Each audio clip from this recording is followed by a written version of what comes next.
והנה חזרנו מההפסקה. עכשיו אנחנו נימח, קודם כל נשים חמאה ונימח את הפירה, את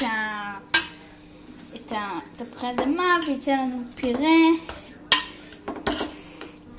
ככה. זה לא קשר חמאה עם כבד, אבל אני אשים באותה צלחת עדיין, אבל לא נאכל את זה ביחד. ככה.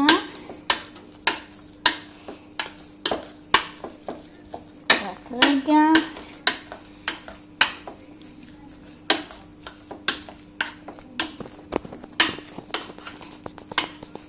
ככה.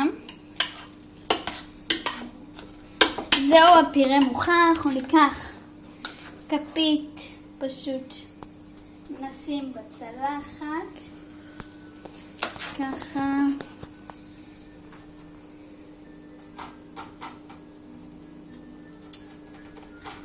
והמנה שלנו עוד שניונת מוכנה,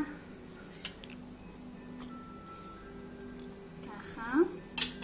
אנחנו נקפל את הזיתים יפה, לא יצא לי אבל לא משנה, והמנה שלנו מוכנה עם המיץ תפוזים ועם המיץ תפוחים. יאללה, ביי ביי.